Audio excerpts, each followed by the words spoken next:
देखिए, रिटर्न का कैलकुलेशन या एक्सपेक्टेड रेट ऑफ रिटर्न का कैलकुलेशन बहुत मुश्किल नहीं होता है अगर हमारे पास प्रोबेबिलिटीज़ हैं।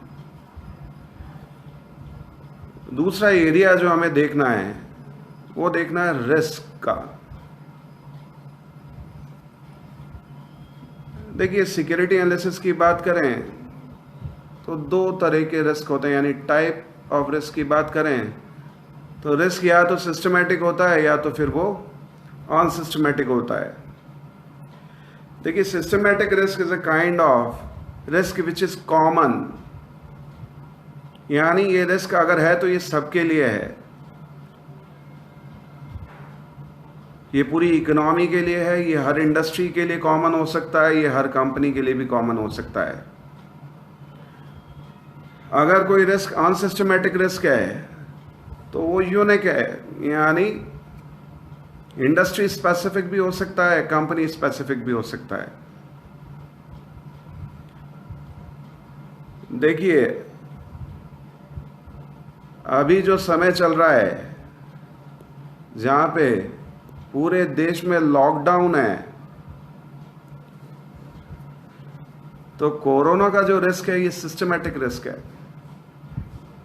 Because this risk is affecting whole range of activities in the nation। Her industry पे इफेक्ट डाल रहा है, चाहे वो एविएशन इंडस्ट्री हो, चाहे वो टूरिज्म हो, चाहे वो रियल एस्टेट हो, चाहे वो फास्ट मूविंग कंज्यूमर गुड्स हो, चाहे वो एग्रीकल्चर हो या चाहे वो फार्मास्यूटिकल हो। यानी कोरोना का अगर रिस्क है तो इसे सिस्टमेटिक रिस्क इसलिए कह रहे हैं because this risk is common to the whole market और you may say whole economy. In this case because this is pandemic, this risk is common to the whole world. So this could be the perfect example of systematic risk। देखिए, अगर बात करते हैं security analysis में, तो security analysis के case में systematic risk तीन तरह के होते हैं।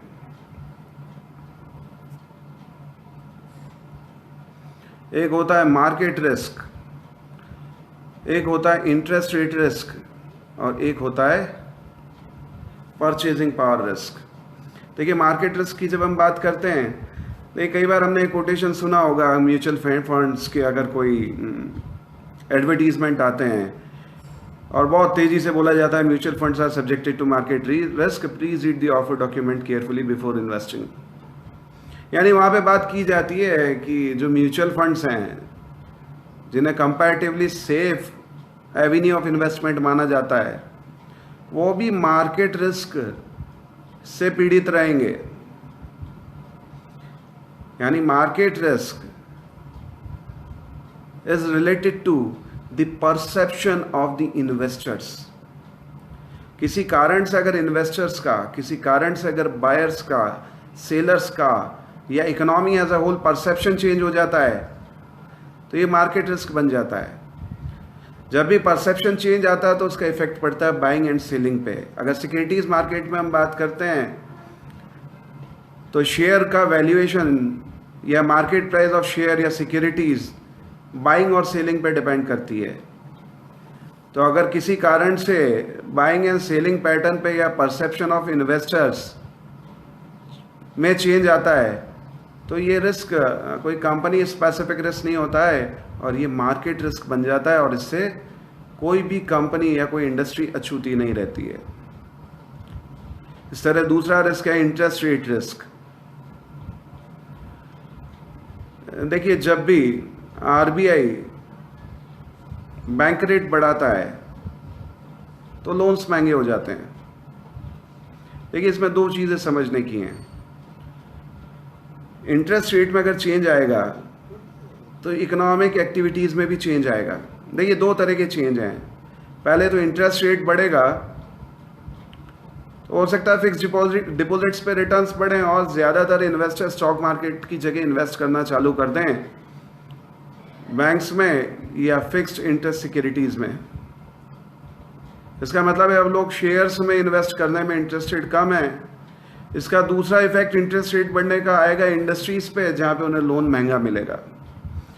इंडस्ट्रीज को अगर लोन महंगा मिल रहा है ग्रो करने के लिए, नई मशीन्स इंस्टॉल करने के लिए या नए प्रोजेक्ट्स को इम्प्लीमेंट करने के लिए अगर लोन महंगा मिल रहा है, तो कंपनीज कोशिश करेंगी कि ये लोन ना लें और इसकी जगह शेयर मार्केट में से पैसा लेने की कोशिश करें। लेकिन वहाँ पे शेयर्स लोग नहीं खरीद रहे हैं क्योंकि इंटरेस्ट रेट हाई है और बैंक से इंटरेस्ट कमाना चाह रहे हैं। तो दो इफेक्ट इसके आते हैं कि एक तो लोग इन्वेस्ट नहीं कर रहे हैं शेयर मार्केट में, दूसरा जो इंडस्ट्रीज हैं वो बैंक से या फाइनेंशियल इंस्टीट्यूशन से अगर लोन लेती है तो वो लोन उन्हें महंगा पड़ता है। अब ये रिस्क पूरी इकोनॉमिक एक्टिविटी को, पूरी इकोनॉमिक इवेंट्स को चेंज कर देता है। इसी तरह इंटरेस्ट रेट जब कम हो जाती हैं तो बिजनेसेस को, मैन्युफैक्चरिंग यूनिट्स को सस्ता लोन मिलता है, ज़्यादा ग्रो कर पाती हैं। और दूसरा, क्योंकि इन्वेस्टर अब फिक्स्ड इंटरेस्ट या इनकम सिक्योरिटीज़ में इन्वेस्ट नहीं करना चाहते तो वो शेयर मार्केट में इन्वेस्ट करते हैं, यानी दोनों तरफ से इंडस्ट्रीज़ को फ़ायदा हो जाता है। और यही कारण है कि इंटरेस्ट रेट्स जितनी लो रहती हैं उतनी इकोनॉमी ग्रो करती है, ऐसा माना जाता है। ये रिस्क भी किसी एक इंडिविजुअल से रिलेटेड नहीं है, ये कॉमन है, इसलिए इसे सिस्टमेटिक रिस्क की कैटेगरी में लिया गया है। तीसरा रिस्क है परचेजिंग पावर, यानी इन्फ्लेशन का रिस्क। बहुत इंपॉर्टेंट चीज़ है कि आज आपके पास जो पैसा है it loses it's value over the period of time. समय के साथ पैसा अपनी वैल्यू खत्म करता जाता है। It is because of inflation. और जब परचेजिंग पावर रिस्क है तो ये भी सारे इकोनॉमिक इवेंट्स को इफेक्ट डालता है, इसलिए इसे सिस्टमैटिक रिस्क की कैटेगरी में लिया जाता है।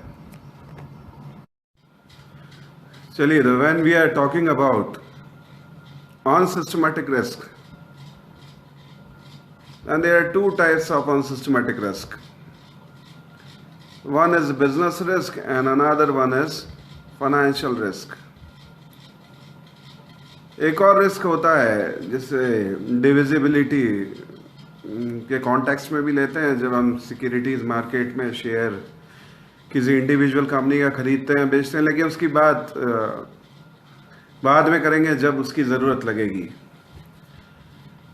यहाँ पे अनसिस्टमैटिक रिस्क समझना बहुत इंपॉर्टेंट है। देखिए, अनसिस्टमैटिक रिस्क एक ऐसा रिस्क है which is unique to a particular person. ये वो रिस्क है जो कॉमन नहीं है, किसी एक कंपनी से रिलेटेड है। अब अगर ये रिस्क उस कंपनी के साथ है तो ज़रूरी नहीं कि दूसरी कंपनी के साथ भी इस तरह का कोई रिस्क एसोसिएटेड हो। देखिए, बात करें अगर बिजनेस रिस्क की, तो कुछ चीज़ें हम फाइनेंशियल मैनेजमेंट में पढ़ चुके हैं। Business risk is related to the operations of business.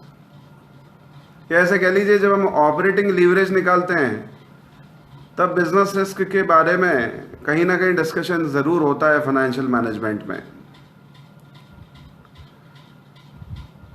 देखिए, ऑपरेशन से मतलब है कि जो भी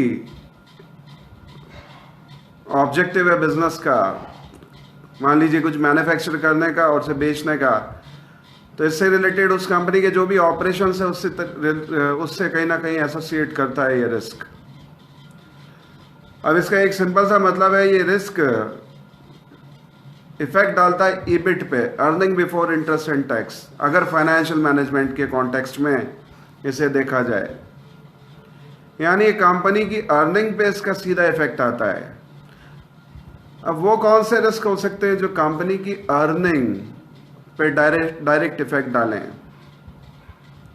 एक रिस्क तो सिंपल सा ये होता है कि अगर आप प्रोडक्शन नहीं कर पाते हैं, प्रोडक्शन नहीं कर पाएंगे तो सेल्स नहीं कर पाएंगे, या दूसरा होता है कि प्रोडक्शन हमने कर लिया, हम सेल्स नहीं कर पा रहे हैं। देखिए, सेल अगर नहीं कर पा रहे हैं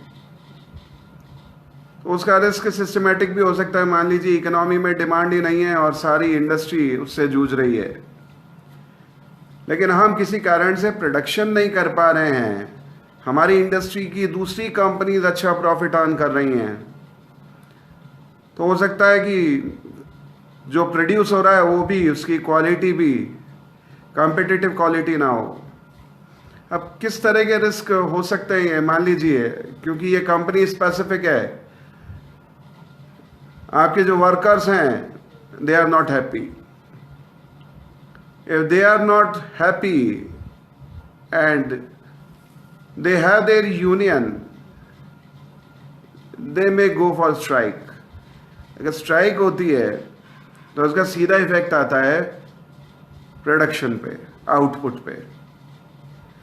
तो अगर किसी कंपनी में किसी इशू को लेके स्ट्राइक है तो उस कंपनी की यूनिक प्रॉब्लम है, यूनिक रिस्क है।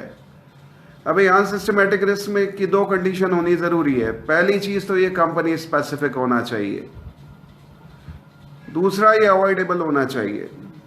अवॉइडेबल कैसे है भाई, आप अपने मजदूरों को खुश रखें, वो स्ट्राइक पे नहीं जाएंगे, दिक्कत नहीं आएगी। और रिस्क हो सकता है कि मान लीजिए मशीनरी ब्रेक डाउन होता है, उस वजह से प्रोडक्शन रुक जाता है, प्रोडक्शन कम होने की वजह से सेल नहीं होती है और उसका इफेक्ट आता है ईबिट पे। तो यहाँ पे आप अपनी मशीन्स को मेंटेन कर सकते हैं, तो ड्यू मेंटेनेंस कीजिए उनकी, प्रोडक्शन पे इफेक्ट नहीं आएगा। यानी ऐसा कोई रिस्क जो कि आपकी अर्निंग पे इफेक्ट डालता है, लेकिन आपकी कंपनी, आपका कंपनी स्पेसिफिक रिस्क है, at the same time avoidable है, तो अनसिस्टमेटिक है। तो बिजनेस रिस्क को के इशू को हम डिस्कस कर चुके हैं फाइनेंशियल मैनेजमेंट में, और बहुत इंपॉर्टेंट एस्पेक्ट है। इसे ओवरलुक करके कोई भी कंपनी ग्रो नहीं कर सकती। लेकिन एक इन्वेस्टर जब देखता है तो सिर्फ एक कंपनी को नहीं देखता है, अगर वो रैशनल इन्वेस्टर है तो पोर्टफोलियो बनाता है और कई कंपनीज के स्टॉक अपने पोर्टफोलियो में रखता है। उस केस में अगर किसी एक कंपनी में स्ट्राइक है, इसका मतलब ये नहीं कि सारी कंपनीज में स्ट्राइक हो, तो पॉसिबली एक पोर्टफोलियो क्रिएट करके वो इन्वेस्टर इस रिस्क को समहाउ मैनेज कर सकता है। चलिए, अनसिस्टमेटिक रिस्क की कैटेगरी में दूसरा रिस्क है फाइनेंशियल रिस्क। फाइनेंशियल रिस्क की बात जब हम करते हैं तो हमें वापस फाइनेंशियल मैनेजमेंट में देखना पड़ेगा कि वहाँ पे हम फाइनेंशियल रिस्क कैलकुलेट करते हैं या फाइनेंशियल लीवरेज कैलकुलेट करते हैं। इसका मतलब डेट इक्विटी रेशो जो हमारी कंपनी का है वो डिसाइड करेगा कि किस तरह का ये रिस्क है और किस एक्सटेंट तक ये सिस्टमेटिक है या अनसिस्टमेटिक है। देखिए, हर कंपनी का अपना कैपिटल स्ट्रक्चर होता है based on their nature of business. उनके नेचर ऑफ बिजनेस के अकॉर्डिंग उनका अपना डेट इक्विटी रेशियो है, उसके अकॉर्डिंग उनका फाइनेंशियल लीवरेज होता है और फाइनेंशियल रिस्क उसी पे डिपेंड करता है। मान लीजिए आपके कैपिटल स्ट्रक्चर में कोई भी फिक्स्ड इंटरेस्ट लोन्स नहीं है, या फिर यानी डेट आपके कैपिटल स्ट्रक्चर में नहीं है, तो कोई फाइनेंशियल रिस्क नहीं है। अगर कंपनी ऐसी है जो पूरी तरह से इक्विटी ओन्ड कंपनी है तो उसके केस में फाइनेंशियल रिस्क नहीं होता है। अगर ऐसी कंपनी है जिसका डेट इक्विटी रेशो है तो फाइनेंशियल रिस्क होगा। इसी तरह ऐसी कंपनी है जो अपने ऑपरेशंस के लिए फिक्स्ड ऑपरेटिंग कॉस्ट लगती है जहां पे, तो वहां पे बिजनेस रिस्क भी होगा। तो कुछ ना कुछ बिजनेस और कुछ ना कुछ फाइनेंशियल रिस्क तो हर कंपनी के केस में होता ही है। देखिए, डिपेंड करता है कि हम कितना बिजनेस रिस्क ले सकते हैं और कितना फाइनेंशियल रिस्क ले सकते हैं। ये कंपनी का अपना खुद का परसेप्शन हो सकता है या उसके नेचर ऑफ बिजनेस के अकॉर्डिंग हो सकता है। कंपनी अगर ऐसी है जिसका source of income somehow regular है या सोर्स ऑफ रेवेन्यू रेगुलर है, यानी ऐसी कंपनी है जो ऐसा प्रोडक्ट बनाती है जिसकी प्रोडक्ट लाइफ साइकिल बहुत लंबी है, ज़्यादा है, तो उसके केस में बिजनेस रिस्क लेना उस कंपनी के लिए बहुत बड़ा इशू नहीं है। At the same time financial risk भी वो कंपनी कहीं ना कहीं बियर कर सकती है। अगर आपको मालूम है आपके रेगुलर सोर्स ऑफ इनकम है, तो आप अपने फिक्स्ड पेमेंट को इजीली सेटिस्फाई कर सकते हो। अगर आपकी कंपनी ऐसी है, नेचर ऑफ प्रोडक्ट ऐसा है जिसकी प्रोडक्ट लाइफ साइकिल बहुत छोटी है, तो इसका मतलब है लॉन्ग रन में सोर्स ऑफ रेवेन्यू आपकी कंपनी का शायद इतना कंसिस्टेंट ना हो कि आप अपनी फिक्स्ड लायबिलिटीज़ को, फिक्स्ड कॉस्ट को कवर कर पाएं। तो ऐसे केस में बिजनेस और फाइनेंशियल रिस्क होना डेंजरस हो सकता है। तो बहुत इंपॉर्टेंट एस्पेक्ट है जब हम बात करते हैं अनसिस्टमेटिक रिस्क की, एक कंपनी के एनालिसिस में बहुत इंपॉर्टेंट रोल प्ले करता है। देखिए, जब हम बात करते हैं